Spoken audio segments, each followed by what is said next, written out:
Yes, ఇప్పుడు దాదాపు 20-25 రోజుల కింద అనుకుంటాను ఉపరాష్ట్రపతి ఎన్నికల ఘట్టానికి తెరలేసినప్పుడు మేము స్పష్టంగా చెప్పాం, రాష్ట్రంలో 70 లక్షల మంది రైతులు, ఈరోజు మనం ఈ నిమిషం ఇక్కడెక్కడైతే మాట్లాడుతున్నామో, ఈరోజు మనం ఇక్కడున్నాం హైదరాబాద్లో, లక్షల మంది రైతులు ఇవాళ క్యూలలో ఉన్నారు ఎరువుల దుకాణాల ముంగట. రాష్ట్ర వ్యాప్తంగా ఒక జిల్లా కాదు, అన్ని జిల్లాల్లో ఎక్కడికక్కడ కొట్టుకుంటున్నారు, మహిళలు కొట్టుకుంటున్నారు, మహిళా రైతులు. అంత అరాచకమైన పరిస్థితి ఉంది.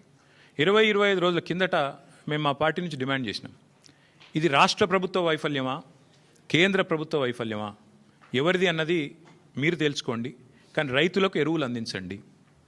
మీరు అందిస్తే తప్పకుండా మీకు మద్దతు ఇచ్చే అంశం పరిశీలిస్తామని చెప్పాం.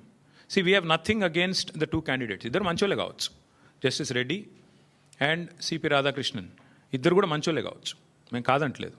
కానీ ఇవాళ వాళ్ళు రెండు కూడా, ఇద్దరు అభ్యర్థులు కూడా రెండు వ్యవస్థలకు ప్రతినిధులు. అటు ఎన్డీఏ, ఇటు ఇండియా, ఈ రెండు కూటమిలకి వారు ప్రతినిధులు. వారు వ్యక్తులుగా కాదు నించున్నది, ఇండిపెండెంట్గా నించోలేదు. ఒకరు కాంగ్రెస్ తరపున, ఒకరు బీజేపీ తరపున నించున్నారు. ఇటు కాంగ్రెసు, అటు బీజేపీ ఇద్దరూ కూడా ఈ రాష్ట్ర రైతులను వేధిస్తున్నారు, సతాయిస్తున్నారు, చావగొడుతున్నారు. వాళ్ళు ముష్టి యుద్ధాలకు తిరిగే ఒక అరాచక పరిస్థితి తెచ్చిపెట్టినారు. 20-25 రోజుల కింద మేము హెచ్చరించినా, అప్రమత్తం చేసినా ఇంతవరకు కేంద్ర ప్రభుత్వం స్పందించలేదు, రాష్ట్ర ప్రభుత్వం స్పందించలేదు. అందుకే 70 లక్షల మంది తెలంగాణ రైతన్నల తరపున మేము నిర్ణయం తీసుకున్నాం. నిజానికి నోటా ఉంటే ఎన్నికలు బహిష్కరించడం మంచిది కాదు, ప్రజాస్వామ్య ప్రక్రియలో పాల్గొనాలి. నోటా అనే బటన్ ఉంటే అందులో నోటా కొత్తటోళ్ళం, కానీ నోటా లేదు.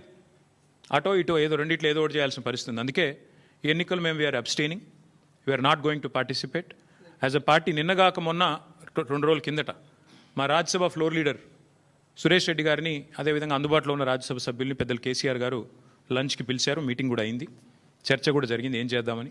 చర్చించిన తర్వాతనే, అందుబాటులో ఉన్న ముఖ్యులతో కూడా చర్చించిన తర్వాతనే నిర్ణయం తీసుకున్నారు. ఈ ఎలక్షన్లో మేము ఎవరికి కూడా సబార్డినేట్ కాదు, ఎన్డీఏ సబార్డినేట్ కాదు, మేము ఇండియా సబార్డినేట్ కాదు, మేము తెలంగాణ ప్రజలకు సబార్డినేట్ అంతే. కాబట్టి తెలంగాణ ప్రజల పక్షాన వారి బాధను వ్యక్తం చేయడానికి ఇది ఒక వేదికగా వాడుకుంటున్నాం. తెలంగాణ రైతుల పక్షాన ఈ ఎన్నికల్లో మేము పాల్గొనబోట్లేదు. వీఆర్